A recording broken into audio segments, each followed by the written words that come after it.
Pues muy buenas tardes a todos. Estamos a punto de comenzar nuestro conversatorio Liderazgo de las Mujeres como herramienta fundamental para el logro de la igualdad sustantiva, que el Centro de Estudios de Posgrado trae para todos ustedes en el marco de la Jornada Nacional de Actualización Jurídica a Distancia. En esta tarde nos acompañan tres grandes expertos. La doctora Wallis Becerril Martínez, doctora en Ciencia Política y Social con orientación en Ciencias de la Comunicación, especialista en Género y Medios Digitales. La doctora Diana Paola Granados Madrigal, doctoranda en Ciencias Penales y Política Criminal, maestra en Criminología y docente certificada, especialista en Perspectiva en Género. Y el doctor Víctor Manuel Nava Casarrubias, doctor en Derecho, juez de control de enjuiciamiento y ejecución del Estado de Guerrero, así como docente certificado y especialista en Sistema Penal Acusatorio. En unos momentos más, comenzamos.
Muy buenas tardes a todos, sean ustedes bienvenidos.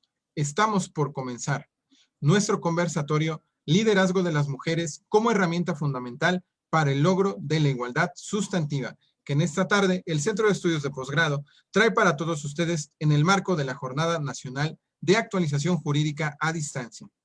En esta ocasión nos acompaña la doctora Wallis Becerril Martínez. Ella será nuestra moderadora el día de hoy. Vamos a conocer un poco más acerca de ella.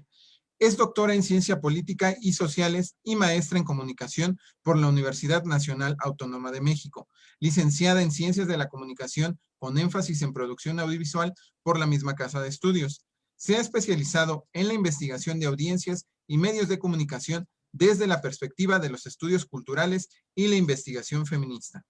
Actualmente, desde la Escuela Feminista de Comunicación, creada por la doctora Raquel Ramírez Salgado, impulsa la elaboración de investigaciones, capacitaciones y producciones en torno a género, medios de comunicación y tecnologías de la información y la comunicación. Ha sido profesora de la Universidad Autónoma de la Ciudad de México e investigadora invitada en el Centro de Investigación y Análisis Cultural de la misma institución. Fue colaboradora de la Asociación Mexicana de Investigadores de la Comunicación y de la Unión de Científicos Comprometidos con la Sociedad. Se ha desempeñado en el Instituto Federal de Telecomunicación como jefa de Departamento de Estudios Cualitativos, en donde colaboró en distintas investigaciones sobre consumos audiovisuales de las audiencias mexicanas. Sus principales líneas de investigación giran en torno a los temas de comunicación, cultura, estudios de audiencias mediáticas, apropiaciones tecnológicas y la relación entre mujeres y tecnologías de la información y la comunicación. Doctora Walnis Becerril, muy buena tarde, sea usted bienvenida. Los micrófonos y las cámaras son todos suyos. Adelante, por favor. Muchas gracias. Bienvenidas, bienvenidos nuestros participantes a este evento. Nos da mucho gusto que nos acompañen el día de hoy en este tema tan importante que vamos a abordar. El tema de hoy es el liderazgo de las mujeres como herramienta fundamental para el logro de la igualdad sustantiva. Y bueno, nos acompañan la maestra Diana Paola Granados Madrigal y el doctor Víctor Manuel Nava Casarrubias. Para poder comenzar, bueno, vamos a tener las dos intervenciones. Vamos a comenzar con la intervención del doctor Víctor Manuel Nava Casarrubias y después de su intervención estará con nosotros la maestra Diana Paola Granados Madrigal. Bueno, para comenzar entonces voy a presentar a nuestro primer invitado. Bueno, el doctor Víctor Manuel Nava Covarrubias es licenciado en Derecho por la Universidad Autónoma de Guerrero. Es maestro en Derecho Penal y Sistema Acusatorio Adversarial por el Instituto Internacional del Derecho y del Estado. Tiene un máster en Ejecución de Penas y Derecho Penitenciario por la Universidad de Barcelona, España, y la Universidad para la Cooperación Internacional de Costa Rica. Un máster en Derecho con especialidad en Litigación Oral por la California Western School of Law de San Diego, California. Es doctor en Derecho por el Instituto Internacional del Derecho y del Estado. Es docente certificado por la Secretaría Técnica en Implementación del Sistema Acusatorio en México. Tiene una especialidad en materia de justicia para adolescentes por el Poder Judicial del Estado de Guerrero. Una especialidad para jueces en el Sistema Penal Acusatorio y Oral por el Poder Judicial del Estado de Guerrero. Otra especialidad en proceso penal y garantismo por la Universidad de Girona, España. Otra especialidad en base del razonamiento probatorio por la Universidad de Girona, España también. También cuenta con una especialidad en justicia para adolescentes por el Consejo de la Judicatura del Poder Judicial de la Federación y ha sido conferencista nacional en maestría, doctorado, diversos cursos, diplomados, talleres sobre sistema acusatorio adversarial en la República Mexicana y en la Casa de la Cultura Jurídica de la Suprema Corte de Justicia de la Nación. Fue galardonado con la Medalla por el Honor Académico y Trayectoria Jurídica 2018, presea de mayor importancia otorgada por la Federación de Jóvenes Abogados de México. En la vida jurisdiccional se ha desempeñado como secretario actuario en materia familiar, secretario de Acuerdos Penal, Familiar y Civil, proyectista de Sala Penal y actualmente juez de control, enjuiciamiento y ejecución del Estado de Guerrero, con adscripción en Acapulco, Guerrero. Bueno, sin más, pues cedo la palabra, por favor, al doctor Víctor Manuel Nava Casarrubias. Muchas gracias. Cuando no se falten 5 minutos para que se concluya su tiempo, le haré saber, ¿no?, que el tiempo está concluyendo.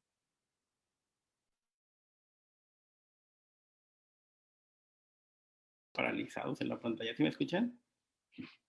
Sí, doctor, adelante. Bien, muchas gracias primero que nada al Centro de Estudios de Posgrado por la invitación, desde luego a la maestra Elsa Delgadillo por la invitación a hablar sobre temas de esta naturaleza que sobre todo son, además de interesantes, controvertidos, tiene que buscarse su difusión más amplia a través de este tipo de plataformas con la finalidad de beneficiar y dar herramientas propias para lograr una verdadera igualdad entre las mujeres y los hombres en México. Muchas gracias también a la moderadora, la doctora Walid Becerril, por la presentación y desde luego un gusto participar con la maestra Diana Paola Granados Madrigal, experta en este tipo de temas. Bien, ¿de qué me toca hablar a mí? Me toca establecer propiamente cómo vamos a establecer la necesidad o garantizar ese acceso a una igualdad sustancial de las mujeres en los procesos en México. Sabemos todos que existe a través de la lucha feminista y de la lucha también de derechos humanos, porque la circunstancia del enfoque especial diferenciado o el enfoque diferenciado especial va dirigido a la protección de los derechos humanos, va dirigido a la cuestión propia de la salvaguarda de estos derechos humanos. Pero el día de hoy nos vamos a evocar exclusivamente hacia esa cuestión específica de las mujeres. La cuestión propia que nos dice las reglas de Brasilia, tratado internacional firmado por México en el cual se prevé cuáles son los grupos vulnerables y entre ellos está el grupo de las mujeres. ¿Cómo estas mujeres pueden acceder a la justicia en México en un proceso civil, en un proceso penal, en un proceso familiar, que son donde están más inmiscuidos las circunstancias propias de las violaciones a sus derechos por la propia circunstancia única, circunstancia de ser mujer? ¿Qué debemos de buscar entonces en primer lugar? ¿O cuáles serían nuestras hipótesis que tendríamos que nosotros generar para poder partir de resoluciones de orden internacional, nacional y desde luego el día a día de los jueces en México para efectos de darle cumplimiento a toda esa lucha que día a día se ha generado y con la cual podemos nosotros concluir en su momento si se está haciendo o no se está haciendo realidad un empoderamiento de la mujer, si sustancialmente hablando tenemos hoy en día mejores resultados al acceso a la justicia de esta. En ese caso, entonces, lo que debemos de buscar es ver y visibilizar propiamente cuál es realmente la violencia, cómo es la violencia, cómo esa violencia le genera problemas no solamente a la mujer, sino a los hijos, a los hermanos, a los tíos, a una familia completa y cómo la tenemos que analizar desde un enfoque sistemático, atendiendo la naturaleza de las poblaciones, atendiendo la naturaleza del lugar donde ocurrió el hecho, atendiendo la naturaleza de la propia circunstancia delictiva y sobre todo atendiendo el nivel cultural de la sociedad donde ocurrió ese hecho delictivo. ¿Por qué? Porque no es lo mismo que analicemos un hecho delictivo que ocurrió en una ciudad, por ejemplo, como es Acapulco, que es una ciudad grande, a que digan, es que el mismo hecho ocurrió, pero ocurrió en una comunidad. Y a lo mejor la cuestión cultural, la cuestión de los famosos secretos de familia, la cuestión de estereotipo, de dónde denunciar, la cuestión relativa a el temor social, esto conllevaría a que la mujer normalmente diga, no denuncio, me quedo callada, porque si yo hablo, porque si yo busco el acceso a la justicia, voy a ser cuestionada, voy a ser victimizada, voy a ser atacada socialmente. ¿Qué tenemos entonces en México para atender todo ese tipo de circunstancias? Partiríamos o haríamos la primera pregunta. ¿Existen políticas públicas con enfoque específico para darle ese tipo de circunstancias a las mujeres? ¿Existen esas políticas hoy en día en México? La respuesta tal vez es sí. ¿Se aplican como tendrían que ser? Eso es la cuestión que deberíamos de atender. ¿Cómo se están aplicando estas acciones afirmativas que se están tomando a efecto de apoyar a la mujer? Pero esas acciones afirmativas no van a ser por siempre. Se tiene que buscar realmente generar en la sociedad una cuestión propia de la naturaleza, consecuente de la mujer. Entonces, ¿qué es lo importante aquí entender? Ver realmente lo que está pasando, ver las dificultades, ver la resistencia del Estado, ver la resistencia de los problemas que existen y reconocer de manera simétrica las desigualdades, la vulnerabilidad y las necesidades que tiene este grupo de población de mujeres, y que por lo tanto debemos de dejar de que sean invisibles y empezar a tener una visión amplia de las características propias de ello. Entonces, bajo dichas circunstancias que establezco como cuestión hipotética, que realmente es verdad, para atender, tendríamos que partir en primer lugar que para que la mujer acceda a la justicia, en México tenemos una gran deuda con ellas. ¿Por qué? Porque si ustedes revisan el sistema europeo o muchos de los sistemas de Sudamérica o latinos, se percatarán que cuando haya existencia de una circunstancia de violencia hacia una mujer, hay centros integrales de justicia para las mujeres, hay ciudades judiciales para las mujeres. El acceso a la justicia de la mujer es integral. ¿Y a qué nos referimos con un acceso integral? Cuando hablemos y enfoquemos aspectos sencillos, no ni siquiera aspectos graves, hablemos a lo mejor de un incumplimiento de una obligación alimentaria, hablemos a lo mejor de una violencia familiar, hablemos a lo mejor de un pago tardío de unos alimentos, y cómo este tipo de aspectos relativos hacia una mujer van a generar que ella primero tenga que ir a denunciar ante el Ministerio Público, o que después vaya a presentar su demanda en materia familiar, y que ese tipo de circunstancias, por naturaleza y por estructura social, yo no he entendido nunca por qué los juzgados familiares de los penales están completamente retirados. ¿Por qué no tendrían que existir, como se han planteado en países europeos, ciudades integrales de justicia, ciudades integrales de familia, donde desde el mismo lugar donde la víctima tiene el dolor de una conducta que fue realizada en su contra, vaya y presente una denuncia, y con la denuncia del Ministerio Público acuda ante un juez, y que el juez pueda ser un juez especial en el cual conozca no solamente la denuncia, sino que ordene ya las medidas de protección relativas a materia civil. Imaginemos un incumplimiento, la separación de un domicilio, imaginemos el tema de que lo que muchas mujeres dicen: lo único que yo quiero es sacar mis cosas de la casa, quiero sacar las actas de nacimiento de mis hijos, quiero sacar las escrituras de mi casa, quiero sacar la factura de mi carro, quiero obtener los documentos que a mí me van a dar tranquilidad. Y que todo ese tipo de cuestiones en México, la mujer, para acceder a la justicia de una manera completa, tenga que sufrir un peregrinaje que en vez de apoyársele, sea revictimizada. Nos falta en México dicha circunstancia. Tenemos, yo sé, y sé que todos ustedes lo saben, una ley para erradicar la violencia contra las mujeres. La tenemos bien establecida, pero claro está también que esa ley sí nos da parámetros específicos de que debemos de entender de la diferencia entre una orden de protección y una medida de protección, que son circunstancias distintas y que desafortunadamente y tristemente ni siquiera a veces por las propias autoridades son entendidas. Dicen: espérate, es que te voy a poner una medida de protección, y es que la medida de protección la pone la fiscalía. Discúlpame, existen órdenes de protección y esas las tienen que imponer cualquier autoridad que tenga conocimiento de un hecho que le esté generando violencia a la mujer. El ayuntamiento, el juez calificador, el policía, el Ministerio Público, todos ellos desde ese momento. ¿Y cómo vamos a hacer un parámetro estructural en esta circunstancia? Veamos nada más cómo funciona, le reitero, en el sistema europeo. Llega la mujer, presenta su denuncia por violencia familiar, se salió del domicilio, se llevó a los hijos. ¿Qué va aparejado de la violencia? Va aparejado los alimentos, va aparejado, y los alimentos, acuérdense que comprende dónde dormir, qué comer, qué vestir, dónde van a estudiar los hijos. ¿Qué hace en automático el sistema europeo en esos centros de justicia para la familia?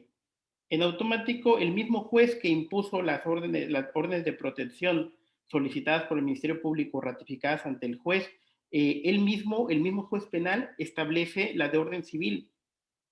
Hoy en día a mí me ha tocado el peregrinaje de amistades que me dicen: es que yo me estoy divorciando de mi esposo. Y mi esposo, como es poderoso, mi esposo, como tiene el dinero, yo presenté la demanda de divorcio y pedí como orden de protección los alimentos. Y me dijeron, no, eso lo tiene que litigar por aparte. Y yo me pregunto, ¿cómo voy a mandar a una mujer a litigar por aparte el derecho al alimento de sus hijos? El derecho a una estabilidad económica que ella debe de tener para poder acceder realmente a una justicia verdadera. Entonces, mi pregunta es, ¿cómo yo, juez familiar, le puedo decir ese tipo de cuestiones? Cuando la propia ley te dice, las órdenes de protección en materia familiar son inmediatas, se tienen que decretar de manera inmediata. ¿Qué pasa en ese aspecto? Y aún peor, ¿tenemos órdenes de protección de carácter administrativo en México? Sí, sí las tenemos. ¿Las hacemos válidas? No. ¿Cuántas veces hemos escuchado, es que hay un programa social para adultos mayores, es que hay un programa social para niños que no trabajan, es que hay un programa social para emprendedores? ¿Cuántos programas sociales tenemos para víctimas de violencia?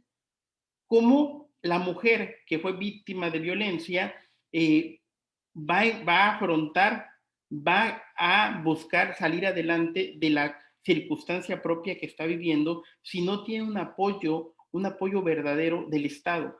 Si no pasó, además de ir y pagar un abogado para el proceso penal, que ante el Ministerio Público todo es gratis, pagar un abogado para el proceso familiar, que también hay defensores públicos y que son gratis. Y desde luego, cómo obtener una circunstancia específica de una cuestión asistencial por parte del Estado. Todo ese tipo de cuestiones son interesantes y son relevantes cuando nosotros vemos el contenido de las resoluciones de orden internacional que conllevan para México un análisis más amplio, ¿sí? Entonces, cuando nosotros nos toca, como en el caso específico como juzgadores, tener que analizar esta perspectiva de género, esta atención verdadera a las mujeres, debemos de partir propiamente de que en México tenemos dos resoluciones de orden internacional que definitivamente nos vinieron a cambiar o nos obligaron a cambiar nuestro sistema de atender a las mujeres de manera obligatoria, no por voluntad propia. Y la que me interesa o la que propiamente me atrae a mí más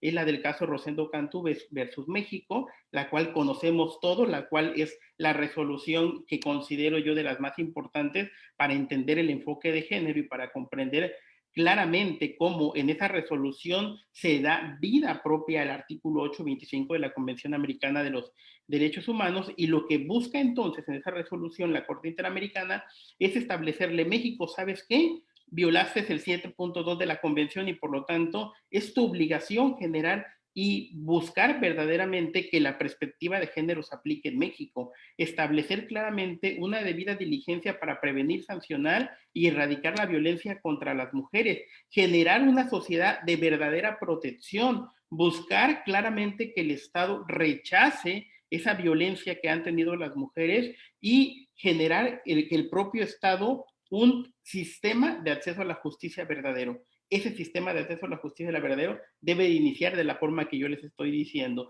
desde la primera denuncia, una verdadera atención médica, psicológica y asistencial, mínimo para toda mujer que establezca la denuncia de un hecho que la ley señale como delito. Y posteriormente a ello, también obligar a los juzgadores, obligar a los fiscales, obligar a los magistrados, obligar a los ministros a que sean especialistas, a que estudien la cuestión relativa al género, pero no solamente en el discurso, no solamente en el protocolo, sino hacerlo válido propiamente en sus resoluciones judiciales. En cada una de las resoluciones que emita, atender este tipo de circunstancia de realmente juzgar atendiendo las circunstancias propias que nos da la Convención Americana de los Derechos Humanos. ¿Qué otras circunstancias tenemos también en este aspecto relativo a la protección de las mujeres? ¿Qué otros tratados internacionales manejamos? Desde luego está la Convención Interamericana para Prevenir y Sancionar la Tortura y la Convención Interamericana para Prevenir, Sancionar y Erradicar la Violencia contra la Mujer, la famosa Convención Belén do Pará, en las cuales México firmó, México las aceptó, México por consecuencia estableció que este corpus juris de orden internacional de protección de las mujeres lo tenía que hacer vigente en México. ¿Qué buscas entonces cuando tú tienes todo este tipo de circunstancia sustancial en la norma, en resoluciones internacionales que te obligan a ti, como México, a aplicar el contenido de esas normas. ¿A qué te obligas? ¿A qué te obligas? Analizar propiamente cada hecho, cada caso en específico. En México está prohibida la analogía y cada hecho en específico vivido por una mujer, el juez está obligado a analizarlo de manera específica, de manera sustancial. Tiene que analizarlo todo, estableciendo todas las esferas que rodearon dicho hecho. Tiene que buscar realmente darle vida a esa igualdad establecida en los tratados internacionales, donde propiamente lo que se tiene que atraer es realmente qué fue lo que pasó, qué ocurrió, por qué ocurrió, cómo ocurrió y desde luego con un enfoque de género, un enfoque de aspectos relativos a las condiciones culturales de la mujer, las condiciones sociales de la mujer, si quien trabajaba era el hombre, si la mujer estudió, si la mujer no estudió, si las condiciones culturales de la población de donde esto ocurrió. Ojo, pero no solamente, y esta es la parte bonita de la perspectiva de género, no solamente es cuando la mujer sea víctima, cuando la mujer también es acusada de un hecho delictivo.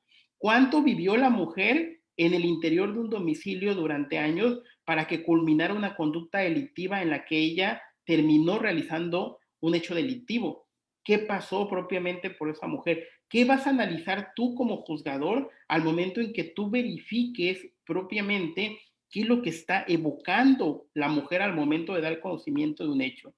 Es claro, es muy, muy especial la circunstancia propia de que cuando ocurrió el hecho, las condiciones emocionales en las que se encontraba la mujer generaron propiamente a lo mejor no el otorgamiento de toda la información completa. Tal vez no te dio detalles que fueron reconstruyéndose o construyéndose nuevamente en su memoria durante el lapso del tiempo. Y cómo en su momento ella va a poder acudir nuevamente y cómo quitarte ese estereotipo de decir, es que si ya vino 2 veces y 3 veces y ya cambió la versión de los hechos y ya le movió sustancialmente aspectos relativos a cómo ocurrió, ya no le voy a creer, ya no le voy a dar valor probatorio a lo que me está diciendo, cuando lo que estamos olvidando propiamente, que nos tenemos que alejar del aspecto subjetivo y entrar al aspecto objetivo. Y lo que me está diciendo esa mujer, ¿qué se puede probar?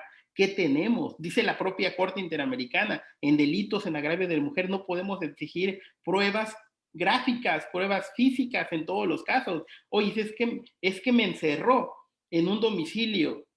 ¿Y por qué no te saliste? Pues porque tenía llave. ¿Y por qué nunca le quitaste la llave?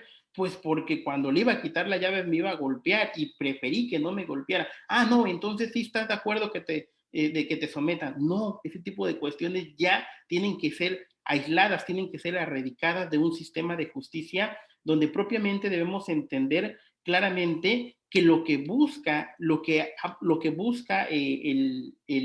toda esta lucha feminista que ha traído a México es un verdadero respeto a lo relativo a todos y cada uno de esos derechos que han ganado.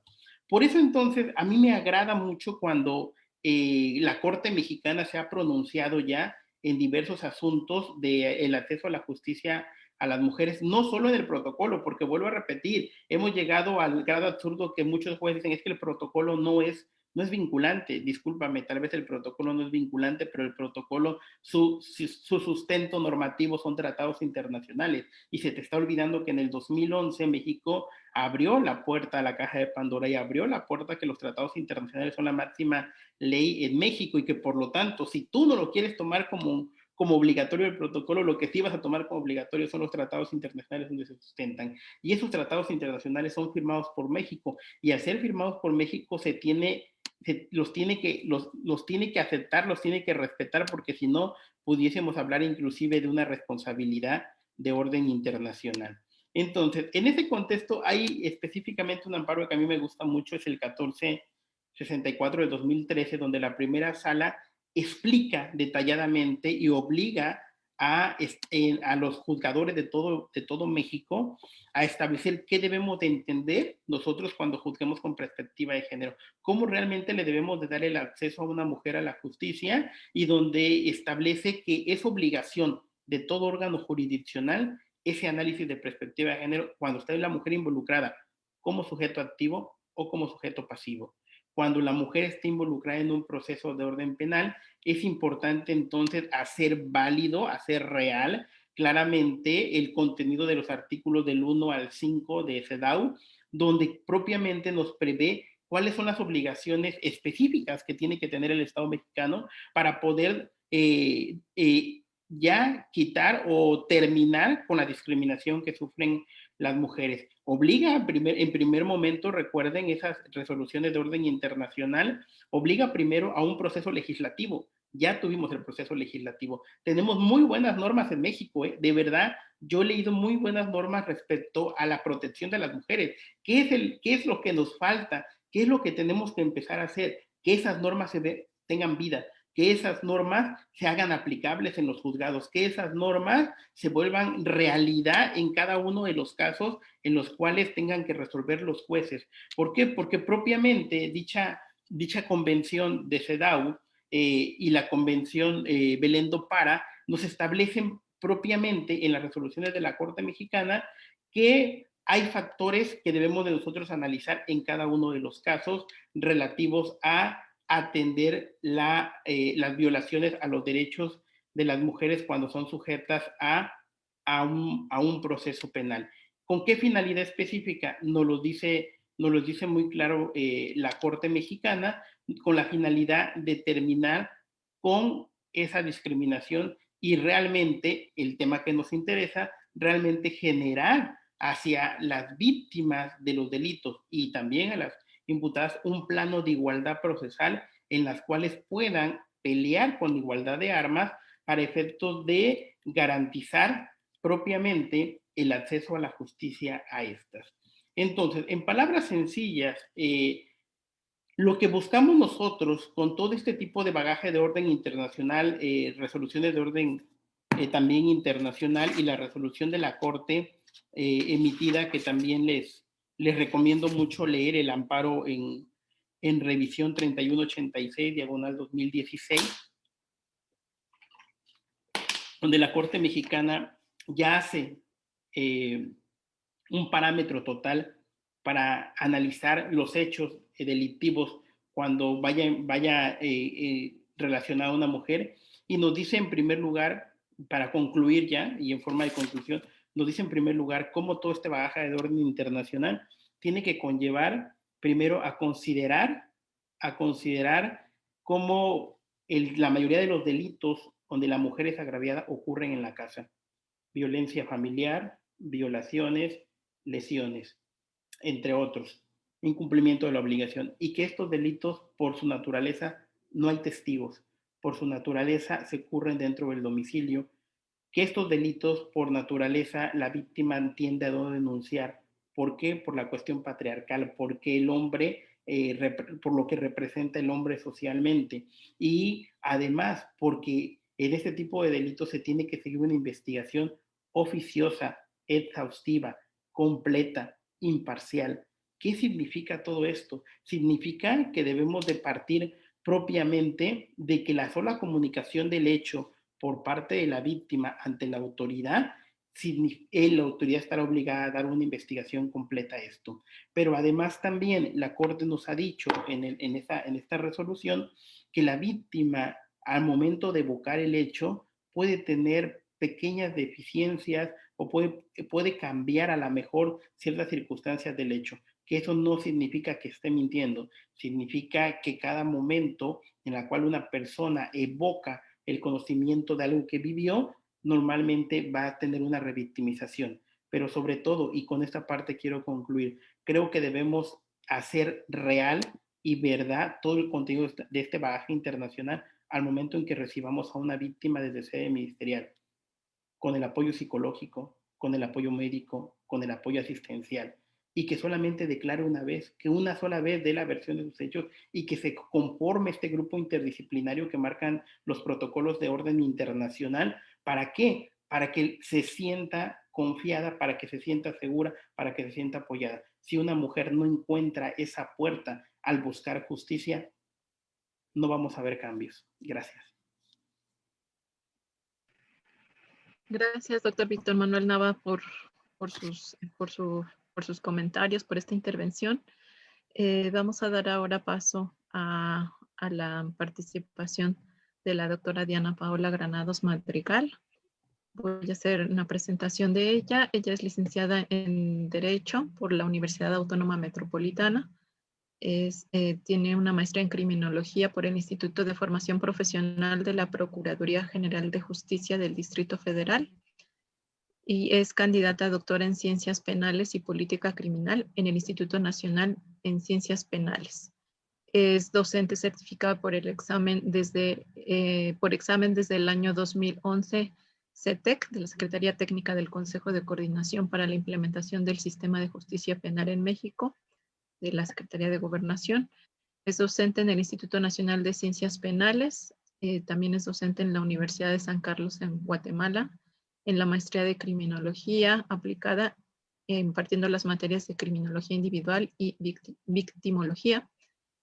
También es docente en el Instituto del Proceso Penal Acusatorio, del Centro de Profesionales en Ciencias Penales, y en la Universidad Abierta y a Distancia de México. Los temas principales de desarrollo de su expertise es perspectiva de género, política criminológica, criminología, derechos humanos, victimología, prevención del delito, principios generales del proceso penal acusatorio, teoría del caso, metodología de la investigación, etapa de investigación, etapa de juicio oral, técnicas de interrogatorio y contrainterrogatorio, cadena de custodia y medios alternos de solución al conflicto.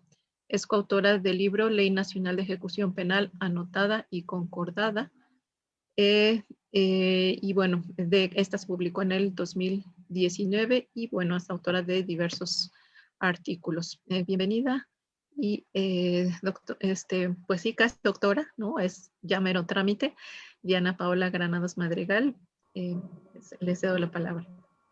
Muchas gracias, doctora Wallis. Un gusto tenerla aquí y compartir con usted, igual con el doctor Víctor Manuel Nava Casarrubias, y sobre todo un agradecimiento muy especial al Centro de Estudios de Posgrado, que siempre nos da la apertura para tener estos foros que son tan significativos, a la maestra Elsa Delgadillo, y sobre todo quiero agradecer en particular a todas las personas que en este momento nos comparten su tiempo y su atención. De verdad que es muy valioso el que nos permitan en un momento dado charlar y compartir con ustedes y sobre todo intercambiar ideas.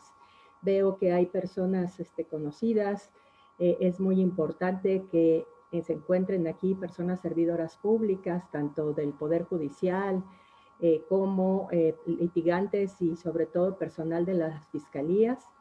Y mando un sólido y caluroso abrazo a la maestra Marlene Gómez Camero, que es la fiscal adscrita a la Agencia del Sector Costa Azul en Acapulco. Qué gusto, maestra, que esté con nosotros, y eso habla muy bien del interés que se tienen en estos temas que deben de ser prioridad, como ya lo dijo el doctor Víctor Manuel Nava, para que podamos lograr este propósito, este anhelo, que es el lograr este acceso igualitario a la justicia y que muchas veces no se logra. Y bueno, voy a dar inicio a mi intervención. Trataré de allegarme a los tiempos establecidos y no le pediría encarecidamente a la doctora Wallis que me lo haga saber, porque luego el tiempo se nos va como agua y pues hay que respetarlo. Entonces me disculpo de antemano si caigo en eso, y sí le pido su apoyo, doctora. Y bueno, vamos a iniciar mi participación, y ante todo quiero dejar claro que esto es una charla que vamos a abordar de manera muy genérica, porque la realidad que un tema tan complejo como es la perspectiva de género y asociado al liderazgo de las mujeres para lograr esta perspectiva de género, pues es algo que no se ha resuelto y que no vamos ni pretendemos resolver en esta charla. Pero sí tenemos que establecer algunas premisas que son básicas.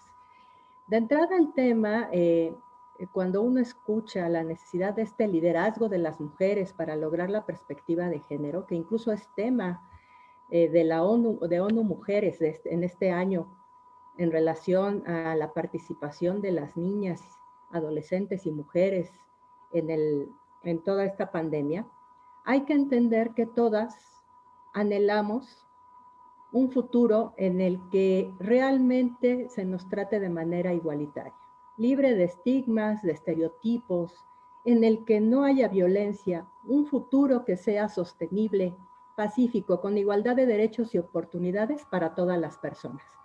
Fíjense lo que digo yo de personas, porque el anhelo es que algún día nos conduzcamos a nivel de persona, o sea, fuera de estos esquemas de género, de sexo, de ideología, de religión, de orientación o preferencia sexual. Porque a final de cuentas, todo esto es una representación del binarismo muy característico de los sistemas patriarcales. Y dentro del sistema patriarcal occidental, que es el que nosotros hemos tomado por toda la cuestión histórica, nos damos cuenta que este sistema es ancestral. Y por eso nos es tan difícil identificar la violencia. Nos han enseñado a relacionarnos violentamente. Y ustedes me dirán, no, pues yo no ando diciéndole groserías a las otras personas, ni las ando golpeando, porque nada más conceptualizamos la violencia directa, que es aquella que podemos percibir a través de los sentidos, ¿no? Y siempre cuando hablamos de violencia, lo asociamos a los golpes o a los insultos. Pero la violencia tiene que ver con estas relaciones de desigualdad, estas relaciones jerárquicas que se han construido en la sociedad. Por eso es que hago esta referencia, que nos han enseñado a relacionarnos de manera violenta, porque no nos relacionamos de igual a igual, sino siempre hay alguien que se pone en una posición jerárquica sobre la otra persona. Y esto ha dificultado que las mujeres accedamos a este liderazgo. Y no hay que entender este liderazgo como lo plantea el sistema patriarcal, en el cual tenemos a este varón, el líder temerario, ¿no? Que se avienta como a ver qué pasa y no. En este caso es que las mujeres podamos acceder a las diversas mesas en las cuales se toman decisiones y hacernos también responsables de nuestros procesos de deconstrucción y cómo hemos participado en este sistema patriarcal. Este sistema patriarcal es ancestral, o sea, es más, nosotros todavía ni nacíamos y ya estábamos determinados, y más ahora con toda esta cuestión de los avances científicos, pues vemos que se hacen ya de pronto cada vez más temprano los ultrasonidos y ya podemos saber si el sexo del bebé pues es una niña o es un niño. O sea, todavía a lo mejor ni somos viables del todo, pero ya saben si somos una niña o un niño y ya hasta nos pusieron nombre, ¿no? Ya hay alguien que ya está planeando que vamos a ir a tomar estimulación temprana, o que a mí me va a gustar el fútbol, y muchas cosas de estas. Y lo vemos como algo muy natural y normal, cuando nos damos cuenta que estamos siendo partícipes y ya nos están incluyendo en todo este tema. Precisamente ONU Mujeres nos habla que con la participación y el liderazgo plenos y efectivos de las mujeres en todos los ámbitos de la vida, se consigue el progreso para todo el mundo. Sin embargo, las mujeres seguimos sin tener esa representación en la vida pública y la toma de decisiones, tal y como lo refleja el informe del Secretario General de las Naciones Unidas. Y aquí hay datos que son importantes, ¿no? Por ejemplo, las mujeres que son jefas de Estado o de gobierno en 22 países, y vemos que únicamente el 24.9% de los parlamentarios nacionales son mujeres. Al ritmo del progreso actual en los avances que se ha tenido en la toma de decisiones, pues contempla ONU Mujeres que la igualdad de género entre jefas y jefes de gobierno tardará otros 130 años. O sea, esto es una proyección y tiene su razón de ser, porque apenas estamos vislumbrando toda esta cuestión de la violencia de género, porque son procesos que los tenemos muy naturalizados. También dentro de este informe nos habla que las primera línea de contención en el caso de esta pandemia del COVID son las trabajadoras del sector de salud, ¿no? Que son las mujeres que hacen el aseo, las enfermeras, paramédicos, etcétera. Pero no obstante de que son la primera línea de contención y de apoyo y las que están más en riesgo, ganan un 11% menos en comparación a sus homólogos masculinos. Se señala un análisis de equipos de trabajo sobre COVID-19 en 87 países y solamente el 3.5% de estos tenían paridad de género. Entonces, sí es algo que tenemos que tener en cuenta y replantearnos la trascendencia y el significado de lo que significa la cuestión del liderazgo en las mujeres, porque a partir de esto tenemos que enfocarlo desde otra perspectiva, porque de pronto podemos caer en el riesgo de lo que señala Philip Zimbardo en su libro El efecto Lucifer, ¿no? Que asumimos el rol que se nos asigna, ¿no? Y en pocas palabras o en términos coloquiales, pues no la acabamos creyendo. Y ha pasado con algunas mujeres, no quiere decir que sea algo generalizado, que cuando de pronto están o pueden acceder a estos cotos de poder, pues caen en lo mismo que critican, ¿no? Empiezan a asumir una relación jerárquica a partir de la concepción de la violencia. Entonces, son elementos que es importante tomar en consideración, porque como bien decía el doctor Víctor Manuel Nava Casarrubias, nosotros tenemos una legislación abundante ya en términos de equidad de género, que van en contra de la violencia de género, en relación a lo que él acertadamente refería sobre las órdenes de protección, las medidas de protección, que estas órdenes, pues básicamente cualquier autoridad tendría que aplicarlas por la urgencia, pero vemos que en la realidad no se hace. Y siempre que veo toda esta cuestión, les digo que tenemos un bagaje de legislaciones y de buenas intenciones. Pero como por ahí dicen, pues el camino al infierno está lleno de esas buenas intenciones. Y luego, atrás de un aparente derecho, pues puede haber una maquinación perversa. ¿Cuál es el problema o la falta de andamiaje que yo veo para que se pueda concretar estos instrumentos legales con el resultado? Que tenemos que trabajar en las personas. Y cuando yo hago esta referencia a trabajar en las personas, muchos me dicen, pues sí les hemos dado cursos de capacitación, ¿no? Se han ido 40 horas o 120 horas a un diplomado a aprender los instrumentos, sí, pero no los hemos sensibilizado. Y es ahí el problema, porque de nada me sirve que haya personas que se han comprometido a legislar, a generar todos estos instrumentos y las condiciones para lograr esta igualdad sustantiva, si la gente no entiende la trascendencia de estas acciones. Si las personas servidoras públicas minimizan la aplicación de estos instrumentos. Y ese es el problema real. Porque de pronto queremos resolver todo dentro de las políticas criminológicas con el aumento de las penas.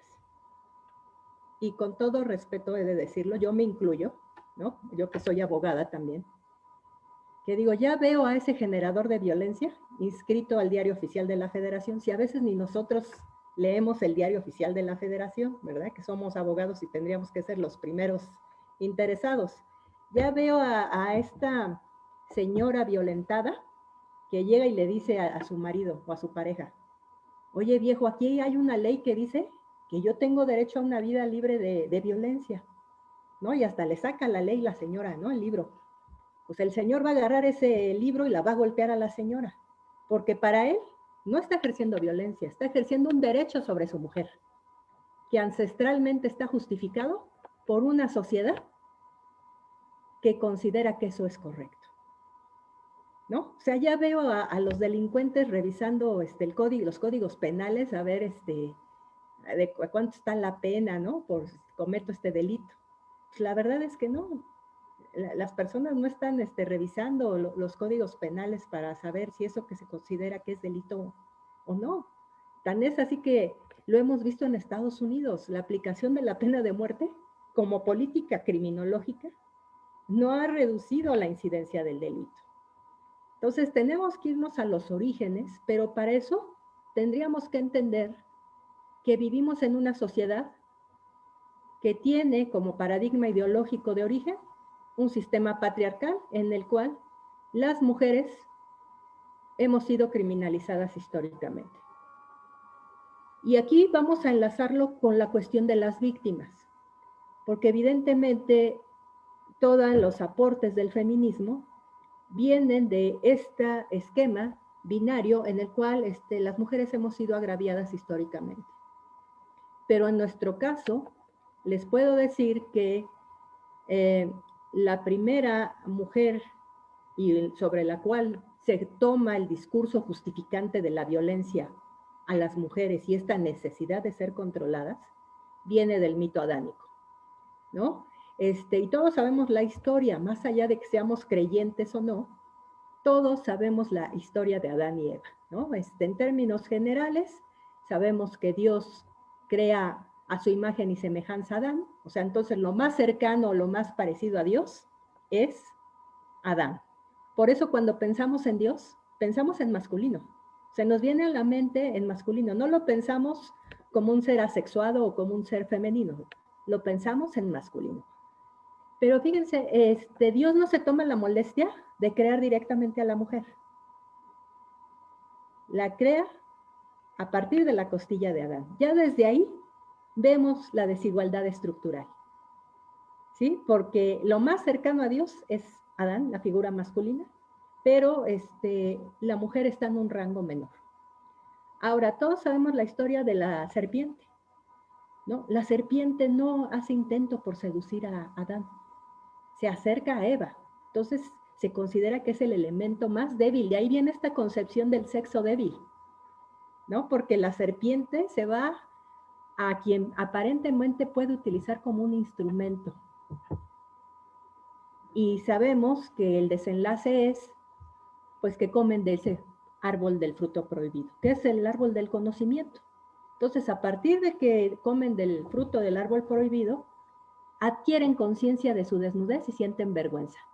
Eso es lo primero que tenemos como elemento para generar culpa, el no cumplir expectativas. ¿Qué es lo que pasa? Que los expulsan del paraíso. Y viene la condena histórica hacia las mujeres de que pariremos a nuestros hijos con dolor y te ganarás el sustento con el sudor de tu frente. O sea, hay una connotación negativa al trabajo, ¿sí? Entonces, aquí tenemos que por culpa de una mujer vienen todas las desgracias de la humanidad, ¿no? O sea, por culpa de Eva, en vez de estar en el paraíso, pues estamos aquí en un conversatorio hablando de la necesidad de liderazgo para lograr esta igualdad sustantiva. Entonces, estos elementos permiten generar discursos que justifican la violencia. Y a partir de esto es que se generan estas expectativas de cómo debe ser una mujer y cómo debe ser un hombre. ¿Y cuál es el problema central? Que en el caso de las mujeres que estamos constreñidas a la vida privada, se nos asigna una calidad de víctima a partir de si cumplimos o no con esas expectativas.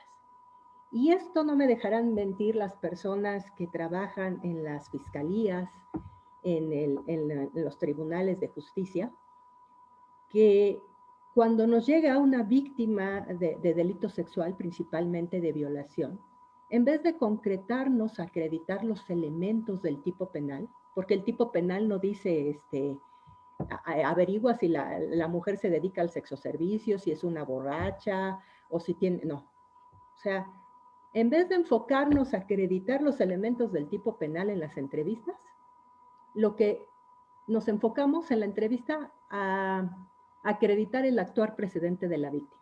Y lo primero que hacemos es el señalamiento. ¿Y así vas vestida? ¿Y cómo es que sales a esas horas de la noche tú sola? ¿Y cómo es que te pones a tomar con gente que no conoces? Y empezamos a hacer una serie de cuestionamientos que van orientados a desacreditar el testimonio de la víctima. O sea, aquí no importa si esta mujer le gusta tomar o convivir con quien sea. Nosotros no estamos como autoridad para juzgar su vida personal. Estamos para prestar un servicio del cual aparentemente ella fue víctima. Y digo aparentemente porque para eso es la investigación, ¿verdad?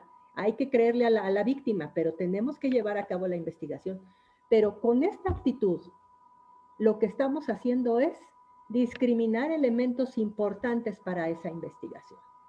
De pronto encontramos a las mujeres que son feminizadas, ¿y qué decimos? ¿Cómo vienen las noticias? Aparece mujer muerta. Yo dije, solita se fue ahí a acostar y decidió irse a morir ahí, ¿no?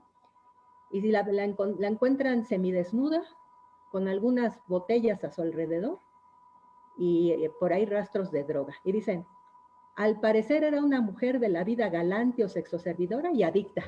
O sea, todavía ni se le han hecho pruebas al cuerpo, pero ya hubo una referencia a partir de su aspecto. ¿Sí? Que digo, que una persona que se dedica al sexoservicio no merece o no tiene derecho a la misma justicia que cualquier otra persona. Y de pronto se nos hace muy normal hablar de esto de manera tan, pues sí les puedo decir que hasta indiferente, ¿no? O sea, es increíble a veces la indiferencia de la autoridad ante esto. El de pronto evitar esto que nos decía el doctor, de revictimizar a la persona y hacerla que repita constantemente su relato. Pero esta victimización o criminalización se da a partir de que si la mujer cumple o no con estas expectativas.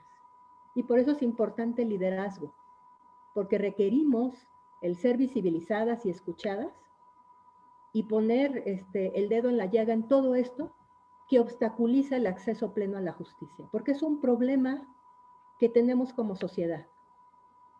Y se han hecho grandes avances, y he de decirles que en comparación con otros países que hicieron su reforma en proceso penal acusatorio y en materia de derechos humanos antes que México, les puedo decir que la estructura de las normas que tenemos es mucho mejor, pero el problema es eso, que no hemos trabajado en las personas, no las hemos sensibilizado, no entendemos estos procesos de victimización, porque de pronto asumimos estas condenas que, como ya lo dijo el doctor, pues nos han generado la convencionalidad y la reforma del 2011, del 6 y del 10 de junio del 2011.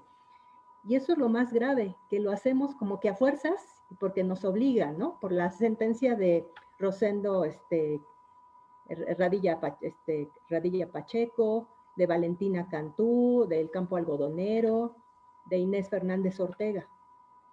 El problema es que no lo asumimos como Estado, la necesidad, sino que lo hacemos pues, porque no nos queda de otra. Y no entendemos que esta convencionalidad pues, nos obliga y nos da una categoría de garantes a las personas servidoras públicas para proteger, promover y en caso de violación de derechos humanos, pues actuar en consecuencia con la investigación debida. Por eso es que es increíble que teniendo un mecanismo como son estas órdenes de protección que ya nos decía el doctor, pues las autoridades sean omisas en aplicarlas y viendo la gravedad del asunto. No pensamos o a veces no analizamos la idoneidad, ¿no? De estas medidas o de estas órdenes de protección. Yo de pronto he visto acuerdos en carpetas de investigación que dice el Ministerio Público, que se apliquen todas y cada una de las medidas de protección. Oye, pues momento, ¿cómo que se apliquen todas? Hay que buscar cuál es la idónea en el caso concreto. Me tocó el caso de una mujer ya de 45 años con síndrome de Down, que obviamente le provocaba una discapacidad intelectual muy, muy, muy grave y que era violada por su padre. Unos familiares se dieron cuenta. Entonces, cuando se pide la medida de protección, el Ministerio Público le apercibe al imputado para que se abstenga de molestar a la víctima, cuando viven en el mismo domicilio. O sea, cuando yo veo eso, digo, o sea, ¿qué no pasa esta cuestión del sentido común? de que ella no puede comunicarse, no puede expresar lo que le está sucediendo y que es muy vulnerable que se mantengan las dos personas en el mismo domicilio. Entonces, yo los invito, o lo que pretendo en esta conversación es invitar a la reflexión, a la necesidad de que tomamos en cuenta qué tan partícipes somos en estos procesos de violencia, no nada más en relación a las mujeres, sino también a otras personas, ¿no? Porque también hay que decirlo, los varones son víctimas del mandato de masculinidad porque socialmente se les niega el desarrollo de muchas herramientas emocionales y afectivas. Y por lo tanto se les niega el derecho a expresar muchas veces lo que sienten. Y podríamos citar en muchos ejemplos donde también para lograr un acceso igualitario a la justicia, pues no se están en las mismas condiciones. Por eso es importante hablar de esta igualdad sustantiva, porque precisamente tenemos que analizar cuáles son estas condiciones objetivas que en relación a otra persona dificultan el acceso a la justicia. Porque muchos dicen, no, pues el artículo 4 constitucional ya contempla esta igualdad, ¿no? Dice que el hombre y la mujer somos iguales ante la ley. Ajá, ok, pero, y que todos tenemos derechos a ser oídos y vencidos en juicio. Ajá. ¿Y qué pasa, por ejemplo, con una mujer que viene de una comunidad indígena que no habla castellano y que de pronto sufre violencia familiar en su hogar? O sea, esta mujer que a lo mejor tiene muy naturalizado que el marido es su cruz y tiene que aguantar, ¿no? Porque a lo mejor también lo vivió en su casa, pues no está consciente que es una víctima. Pero aunque tome esta conciencia, muchas veces no tiene la manera de acceder a la justicia, ¿no? Porque a lo mejor el marido, la pareja, tiene para pagar una defensa particular, tiene recursos y la señora no cuenta con ellos. Y a veces no pensamos en las víctimas. A mí me ha tocado ir a centros de justicia para mujeres que de pronto las tienen ahí en espera muchas horas con sus hijos y digo, ni siquiera tenemos esta consideración de preguntar, oye, ¿ya comiste? ¿Quieres un vaso de agua? No sabemos si esta mujer viene menstruando y a lo mejor salió de su casa rápidamente, si tiene una toalla sanitaria, un lugar donde, aunque sea lavarse la cara. No tenemos esa mínima consideración. De pronto los atendemos a las 11, 12 de la noche y sabemos realmente si esta mujer tiene a dónde llegar o tiene dinero para regresarse, pagar un taxi para ir a casa de uno de sus familiares. ¿No? Como que pues, te atendemos y pues ya lo que pase contigo, pues no nos importa. Por eso es necesario que tomemos conciencia de replantearnos qué significa ese liderazgo. No es que estemos todas en puestos de poder, sino que desde donde estamos, desde nuestra trinchera, ¿qué estamos haciendo para evitar que esta mujer o esta persona que históricamente ha sido víctima de violencia o ha sido vulnerable por su condición económica, social, étnica, etcétera, hacerlo? Eso es el enfoque especial y diferenciado que refería el doctor Nava, ¿no? O sea, no puedo yo en un momento dado tratar igual. Y voy a concluir ahorita mi participación con esto, y que de pronto la gente voltea a verme así cuando les digo, ¿saben qué? Que no somos iguales. Y todo el mundo se me queda viendo así. No, todos y todas las personas somos diferentes. Somos únicos e irrepetibles. Somos un universo en sí. Y no habría manera de compararnos una persona con otra. Pero la igualdad sustantiva va enfocada a que todos y todas tenemos el mismo valor como personas. El problema es que en nuestro país la diferencia es motivo de discriminación. Muchas gracias, doctora Wallis. Por su participación, maestra Diana Paula, pues nos invita a la reflexión aquí. Voy a ahora, bueno, abrir la participación, ¿no?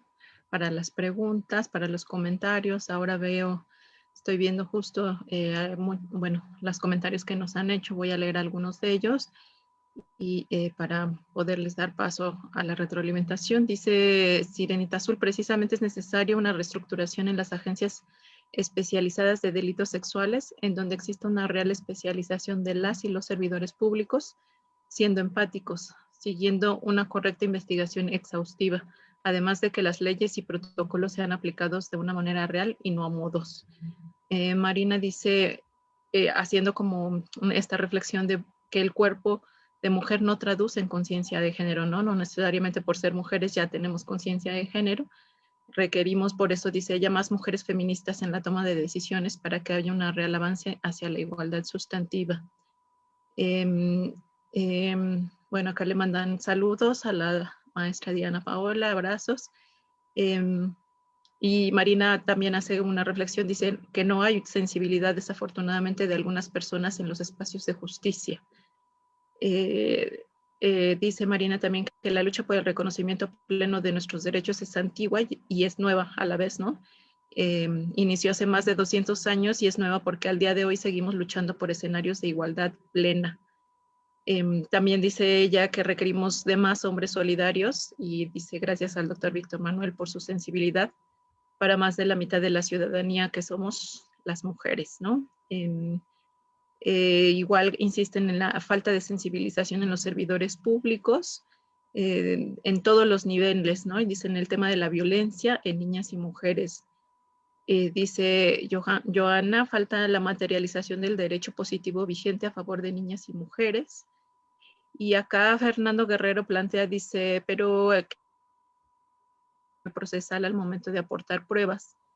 Es decir, está hablando, me parece que de no aplicar la perspectiva de género en los procesos. Dice, al momento de juzgar con criterios de género que solo empodera a la mujer en el efecto péndulo, discriminando al género masculino, buscamos una igualdad de derechos y obligaciones, no una discriminación como la que se vive en estados como Chihuahua en materia de procesal familiar, ¿no? Y bueno, déjenme ver si hay como alguna otra pregunta. Sheridan dice, yo tuve que acudir a 2 fiscales especializados para que a las víctimas se les atendiera.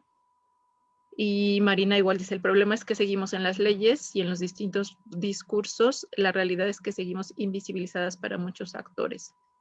Y esto insistir en que se requiere construir conciencia de género y que bueno, que el servidor público tiene que ser sensibilizado. Y acá Anayu González dice, sería una excelente propuesta la de programas sociales para víctimas de violencia, ¿no? Que justamente allí haya que sensibilizar con esta, ¿no? A las víctimas, ¿no? A las personas de a pie, justamente que no necesariamente tenemos como esta conciencia de género. Y bueno, insistir como en la sensibilización de los servidores públicos. Me parece que por ahí va, ¿no? Buena parte de los comentarios y tal vez sería un buen cuestionamiento ¿no? De cómo le hacemos realmente para sensibilizar a los funcionarios públicos cuando la ley, bueno, lleva años, ¿no? No es una ley que se haya, ¿no? Que esté como las convenciones, bueno, no llevan, o sea, muchos años, o sea, sí, en efecto, no llevan 100 años, pero sí ya llevamos un trecho en el que podríamos decir ya hay efectos, ¿no? Positivos con respecto a la aplicación de la ley, pero seguimos viendo que, bueno, esto es un problema estructural y lo vemos justo en cómo en todos los sujetos, ¿no? Vamos teniendo estas acciones con las que hemos sido construidos socialmente, ¿no? Y nos diferenciamos hombres y mujeres por esta construcción sociocultural que tenemos, pero esto no termina de aterrizar en la atención, ¿no? De los que se da desde los servidores públicos para el acceso de la justicia a las mujeres, ¿no? Entonces, por ahí creo que iría un cuestionamiento, ¿no? O sea, ¿cómo le hacemos realmente para sensibilizar? Que llevamos muchos años sin lograr hacer esta sensibilización, ¿no? Por ahí creo que iría como una de las preguntas. Y bueno, no sé si quieren entrar por acá y vemos si sale algún otro comentario. Sí, fíjate que voy a tocar dos cuestiones que me llaman mucho la atención. Ayer platicábamos precisamente con la maestra Diana y le decía, ¿qué va a pensar la sociedad de que sea un hombre el que esté hablando sobre este tipo de cuestiones de que el empoderamiento de la mujer, la igualdad sustancial de la mujer va a generar mejores cosas, mejores relaciones, un verdadero acceso a la justicia, como el tema que yo toqué, un verdadero acceso a decisiones. Las decisiones que se tienen que tomar tienen que ser tomadas desde diversas conciencias, de conciencia de persona, dice la maestra claramente, no por ser mujer o por ser hombre, no por la circunstancia de decir, oye, si es que juzgar con perspectiva de género significa vulnerar derechos de los hombres. No es cierto, eso es mentira. Eso es totalmente mentira. O sea, el argumento de que, bueno, porque voy a analizar cuestiones con perspectiva de género, establezco ya una violación a los derechos del hombre. Y te pongo un caso en específico. Imagínate, y un tema fuerte, una violación a una niña donde el activo es el papá y la mamá sabía de esos hechos y la mamá veía esos hechos. Y entonces cuando llega ya un proceso penal, la pregunta sería, ¿cómo esa víctima fue y declaró ante el Ministerio Público, mi papá me estaba haciendo esto, y te narra detalladamente todo? Pero ¿qué crees? Pasa un proceso y a la audiencia de juicio la misma niña llega y dice, no, mi papá no me violó, mi papá no me hizo esto, mi papá es el papá más amoroso del mundo, mi papá me apoya, mi papá me quiere, mi papá me ama. Y la pregunta que tú haces, oye, si resuelves cerradamente el caso, vas a decir, ah, no, la niña mintió, la niña es una chismosa, la niña vino a decir falacias y todo eso. Ministerio Público, te inventaste ese hecho. Ministerio Público, te gusta fabricar delincuentes. Solamente el Tribunal Constitucional colombiano se ha metido ese tema, ¿eh? Solamente el Tribunal Constitucional colombiano, y lo admiro en ese concepto. Dice, ¿realmente has analizado quién le daba de comer a esa niña? ¿Quién le daba de comer a la mamá? ¿Dónde vivían antes de que ocurriera el hecho? ¿Dónde viven ahora después que ocurrió el hecho? ¿Qué ha pasado con la escuela, con los amigos, con la familia, con los tíos, con los hermanos? ¿Has analizado todo eso, juez, antes de resolver? ¿Has visto cómo esa niña tenía una vida estructurada, que con violaciones a su cuerpo, pero que tenía que comer, que iba a una escuela, que tenía un mamá, que tenía el papá, y que vivía en una sociedad donde papá y mamá cuentan mucho, donde no nos hemos querido acostumbrar a los tipos de familias distintas, a las familias donde los dos son papás, o las dos son mamás, o nada más es la mamá, o nada más es el papá. No nos hemos querido acostumbrar. O sea, la concepción relativa a esa cuestión patriarcal que bien decía la maestra, el papá es el que establece el poder, la mamá es el órgano sumiso de la familia y los hijos se tienen que desarrollar bajo dichas circunstancias desde cuestiones prehistóricas. Entonces, veamos nada más, o sea, no es que yo diga, ah, estamos inventando hechos, estamos inventando delitos, estamos diciendo que está existiendo violaciones al debido proceso o no se le está dando el acceso a la justicia de esa manera. ¿Por qué? Porque estoy analizando el testimonio de esa persona de una manera distinta. Es mujer y es niño, dos grupos vulnerables en el caso en específico. ¿Qué tenemos que hacer entonces realmente para que esto pase del discurso a la realidad? Aplicar todo eso, hacerlos sentar en sentencias y que se aplique y que una persona, aún estableciendo todo ese tipo de aspectos, conlleve a realidades, a cuestiones que generen efectos sociales, efectos políticos. Desde luego, yo estoy totalmente de acuerdo que tiene que haber más espacios políticos, más espacios sociales, más espacios culturales para las mujeres. Estoy totalmente de acuerdo. Hoy en día lo vemos, estamos en México, va a haber 16 gobernaturas que se van a otorgar. ¿Cuántas de esas 16 gobernaturas son candidatas mujeres? Vienen las elecciones más importantes, dicen, de la historia, las intermedias más importantes. ¿Cuántas candidatas de ellas son mujeres? ¿Cuántas de esas mujeres son jóvenes? ¿Cuántas de esas mujeres son con discapacidad? ¿Cuántas de esas mujeres, además de esas circunstancias, tienen aspectos necesarios que deben de atender por condiciones de mujer? No es que el propio hecho de ser mujer en automático tú les vas a dar todo. Ese sería un error totalmente. Es realmente hacer válido la norma atendiendo esa circunstancia de que históricamente no han sido tratados como iguales. Se trata, y me encantó la frase de la maestra, me encantó de verdad cuando se trata de tratarlos como personas, hombre y mujer como personas, no como hombre, no como mujer, un acceso verdadero a oportunidades, un acceso verdadero a justicia, un acceso verdadero a que la sociedad verifique todas las necesidades que debemos de tener y que sean fiables, que sean aplicables en nuestro mundo. Y ese es el aspecto en el cual nos tenemos que enfocar. Cuando hablemos de capacitación, cuando hablemos de sensibilización, normalmente queremos ya, y dirían por ahí usar esa frase tan mexicana de que dicen, es que árbol que nace torcido nunca su rama endereza, ¿no? Yo digo que no, yo digo que se puede realizar verdaderamente una gran sensibilización, una gran capacitación. Muchas veces la mayoría de los errores que cometemos como funcionarios judiciales es por ignorancia, es porque no tenemos esas herramientas que nos da una buena capacitación, y por eso yo inicié aplaudiendo el foro, porque normalmente yo les aseguro que si estuviéramos hablando de dogmática penal aplicada, de teoría del delito, de ejecución de penas, a lo mejor, tuviéramos 500, 600 personas conectadas, pero vean nada más a veces qué llama la atención. Y he participado en muchos foros de esta naturaleza, solamente a la gente que le interesa. Y eso necesitamos, que realmente les empiece a interesar, que realmente se empiecen a enamorar, que realmente empiecen a atraerle, conociendo los verdaderos significados de lo que pasa cuando hablamos de perspectiva de género, cuando hablamos realmente de la naturaleza propia de aplicar la ley, porque la ley ahí está, la ley está establecida, tenemos una reforma de derechos humanos que nos obliga a todos a su aplicabilidad, y entonces si nosotros realmente no buscamos generar planos de igualdad entre hombres y mujeres, igualdad, no la mujer está encima del hombre, ¿eh? O sea, planos de igualdad donde la conciencia social, donde la conciencia de las autoridades, donde la propia conciencia de la mujer y la propia conciencia del hombre busquen eso, un trato igualitario para todos. Gracias. Bien, muchas gracias. Una disculpa, no alcancé a notar el nombre del compañero, ¿no? Que hablaba sobre la valoración de las pruebas y si de pronto el aplicar este enfoque especial y diferenciado pudiera considerarse como una aparente ventaja o discriminación a los derechos de los varones.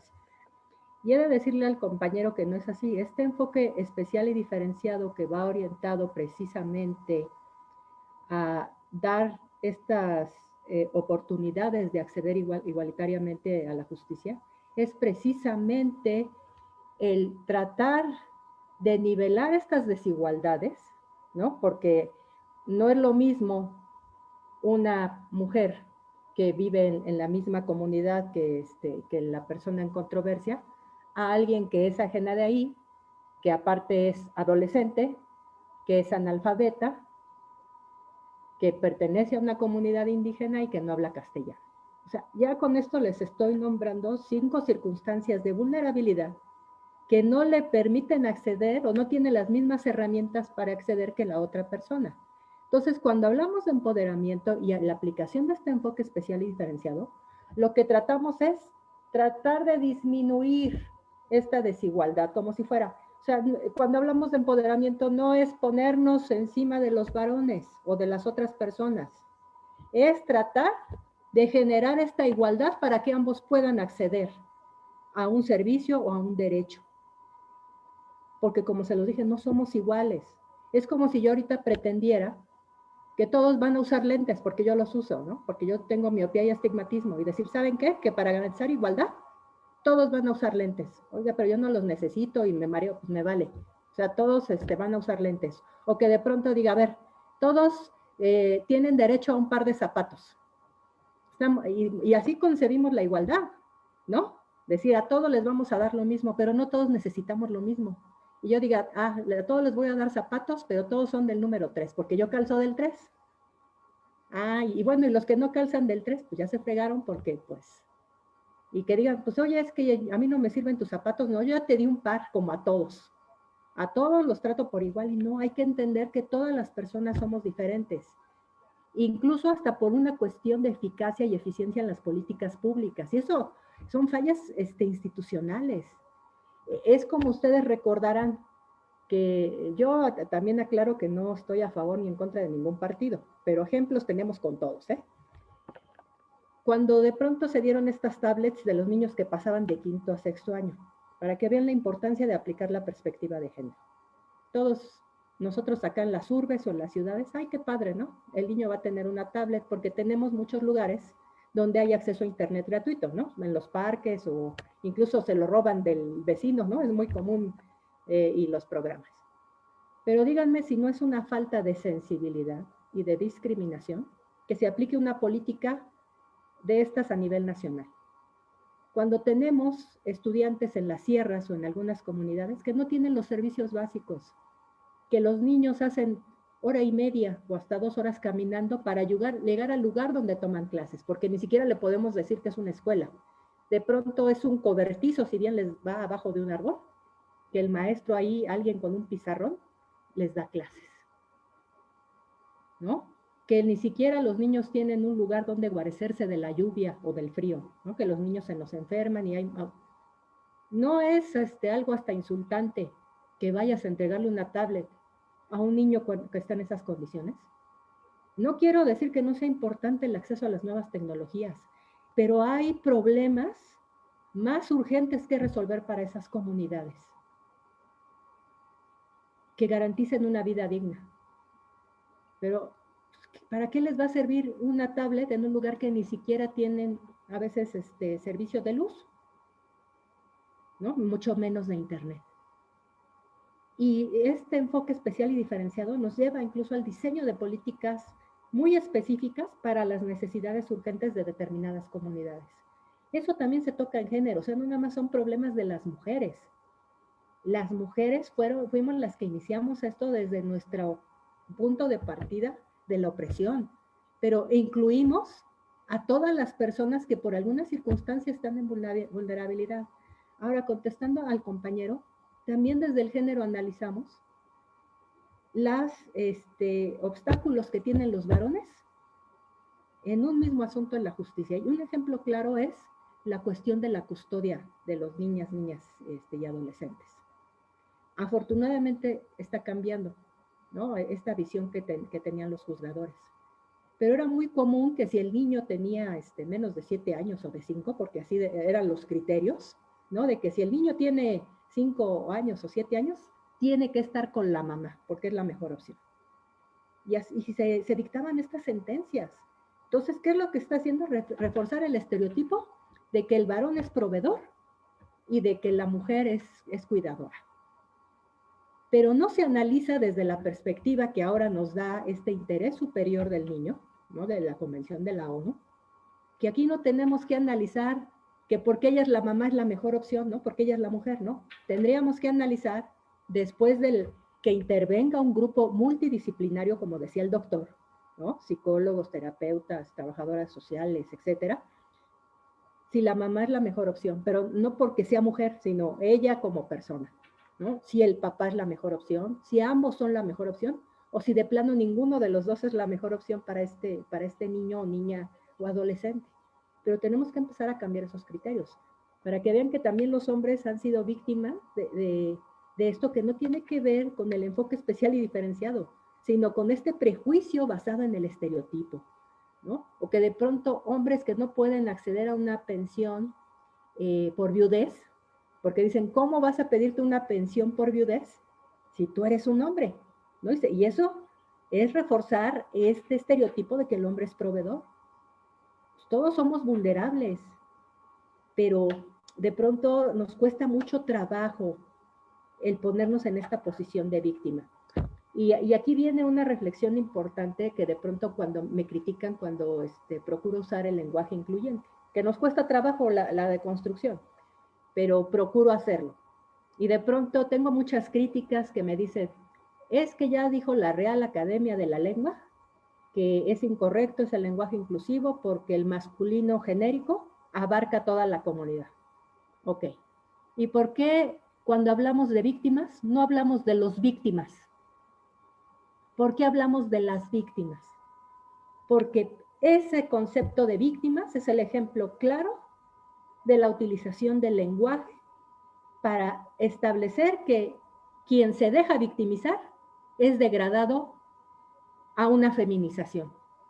Por eso es que hay tantos ataques contra la comunidad LGBTI y es una agenda pendente y es algo que debemos abordar de manera urgente. Esa deuda histórica que tenemos con la comunidad, porque son altamente violentados por haber negado su privilegio de masculinidad. Porque quien no cumple con las expectativas de lo que debe ser femenino y masculino es señalado como anormal. Y aquí me va a servir este comentario para enlazarlo con la cuestión de la referencia a qué significa ser mujer. Asumimos que como nacemos como hembras, es decir, con vulva, somos mujeres, y no. Simone de Beauvoir ya nos habla que la mujer no nace, se hace. La mujer es un constructo social. No nacemos mujeres y hombres, nos construimos como mujeres y hombres. Cada quien tiene un significado diferente, pero hay que replantearnos el asociar a que yo nací con vulva, a que eso me hace ser mujer, o que yo nací con pene y que eso me hace ser varón. Porque esta es una construcción binaria que nos limita. Porque puede ser alguien que por eso ahorita estoy yo tan interesada en la teoría queer, de gente que ni se identifica ni como mujer ni como varón. ¿Sí? Entonces también necesitamos aprender mucho de la cuestión de lo que significa identidad de género, orientación, sexo y género, porque de pronto asumimos o conceptualizamos que una mujer es aquella que nació con vulva, que es heterosexual y que se asume como femenina, y no necesariamente. Cada uno tendría derecho a asumirse como quiera y construirse como quiera. Y es algo que también debemos mucho a las mujeres trans, porque no las reconocemos como tal. Siempre decimos que es un hombre que quiere llegar a ser una mujer, y no, a lo mejor tiene una identidad más definida que alguien que nació con vulva. Pero el problema es eso, que la conceptualización que se tiene de las mujeres se asocia al sexo, y no es así. Es parte de esta construcción, y por lo tanto, como ya lo he reiterado, aspiro a que algún día nos conduzcamos y nos relacionemos a nivel de persona. Que cada quien asuma la identidad y la construcción de su persona como quiera, ¿no? Y salir de este binarismo. Por eso es la necesidad de un replanteamiento. ¿Hacia dónde vamos desde el movimiento feminista? ¿A qué aspiramos? ¿Tendríamos que replantearnos nuestros métodos? Yo considero que sí. Como bien decía la doctora Wallis, las convenciones, los documentos son recientes, la verdad es que son muy recientes, pero vamos en el camino. A lo mejor ni ustedes ni yo vamos a ver los resultados de esto, pero hay que entender que tenemos que seguir en la lucha para las generaciones que vienen, porque muchos de los derechos que tenemos, incluso en redes sociales, ¿verdad? De expresarnos, de no estar de acuerdo, de discernir, han sido gracias a mujeres, principalmente en el caso de nosotras, que iniciaron estos movimientos sufragistas, que incluso murieron por eso, pero gracias a ellas estamos aquí. Entonces, históricamente tenemos una responsabilidad social y tenemos que iniciar para poder lograr esa sensibilización que ahorita preguntaba. Lo primero es entender que la perspectiva de género es un método científico, analítico y político. O sea, tiene una estructura metodológica que me lleva a hacer un análisis multidisciplinario. Pero también he de decirles que la perspectiva de género es un estilo de vida. Y ese se practica a diario y tiene que empezar con uno. O sea, no puedo pretender cambiar mi entorno. Tengo que empezar el cambio en mí de cómo me estoy relacionando con las personas, cómo asumo mis responsabilidades para poder modificar el entorno. Y si no tienen inconvenientes, cierro con esta expresión y que seguramente ustedes conocen.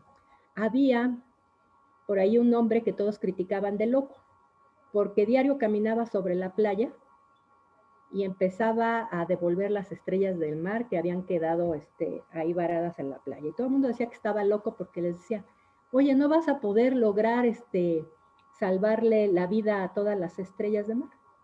Que le dijo, sí, yo estoy consciente de ello, pero sé que para esta estrella va a ser significativo. Entonces, empecemos por cambiar nosotros, empecemos por ir cambiando nuestro entorno, porque si logramos sensibilizar a una persona, hay posibilidades de que empiece a sensibilizar a su entorno más cercano. Les agradezco mucho su atención y estoy aquí disponible por si hay algún otro cuestionamiento. Muchas gracias. Muchas gracias, maestra Diana Paola Granados Madrigal, doctor Víctor Manuel Nava Casarrubias. Pues en realidad nos queda muy poco tiempo. Hay solo un par de comentarios en donde dice Liliana Eugenia Lerma: los fiscales son totalmente indiferentes a la violencia de mujeres y de hombres, no aplican la igualdad sustantiva. Y ella misma dice: no existe una autoridad administrativa de apoyo a las mujeres sujetas de violencia económica, emocional y de tercera edad que tiene además una discapacidad. Bueno, pues como ya tenemos en realidad solo pocos minutos, me gustaría como solo ya cerrar con estos comentarios que vimos aquí en el chat. Es un tema, por supuesto, que da como para largo, pero pues tratando de recuperar un poco las reflexiones que acá se vertieron y sobre los comentarios, me gustaría, bueno, pues señalar que es muy importante esto que ya señalaba, ¿no?, la maestra Diana Paola, de considerar que en el derecho, bueno, en esta propuesta que ustedes hicieron, pues estamos hablando de la igualdad sustantiva y tiene que ver de eso, considerarnos como sujetos con derechos, ¿no? O sea, de acceder todos a la justicia y al acceso a la justicia y a los derechos humanos. Pero eso no significa, como ya decía la doctora, la maestra Diana, casi doctora, perdón, es que no significa que seamos iguales todas las personas, ¿no? Que hay condiciones estructurales que atraviesan, ¿no?, nos atraviesan, y que entonces eso hace que tengamos accesos diferenciados también en nuestras propias relaciones cotidianas, pero también accesos diferenciados a la justicia y a las posiciones de poder. Y por eso es que hay legislaciones específicas para grupos vulnerables y para grupos específicos. Y las mujeres, ¿no?, hemos sido quienes hemos pues pugnado mucho por tener un bagaje de derechos en el que podamos acceder a la justicia, justamente porque no tenemos el mismo suelo, ¿no? O sea, no tenemos el mismo poder que tienen los hombres. En ese mismo sentido, también me gustaría acotar que las comunidades LGTB, ¿no?, también tienen condiciones diferenciadas, que no son las mismas condiciones que tenemos las mujeres. Y por lo tanto, también el acceso a la justicia de ellos tiene que ser planteado y discutido desde sus propias necesidades también, ¿no? O sea, las mujeres trans son mujeres trans que tienen condiciones distintas y que tienen necesidades distintas a las que tenemos las mujeres. Y en ese sentido me parece que también acá se abre toda otra discusión justo para generar procesos legales, legislación en torno a comunidades que han sido invisibilizadas. Están también las comunidades de los pueblos originarios, ¿no?, las infancias, etcétera. Tenemos como un montón de deudas con muchos, ¿no?, con muchas personas que por supuesto tienen acceso a la justicia de manera diferenciada. Entonces, pues eso solo me gustaría como aportar desde ahí, cerrar un poco por acá con estos comentarios y agradecerles mucho su presencia en este evento, y pues esto, invitar a que sigamos reflexionando porque esto va como da para largo, ¿no? Pues muchas gracias.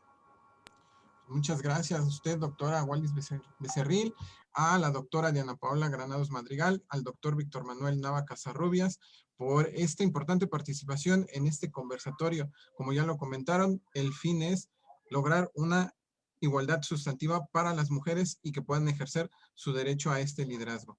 Agradecemos a todos nuestros participantes por seguirnos semana con semana en nuestros eventos. Estén al pendiente de los próximos y desearles a todos una excelente tarde. Muchas gracias.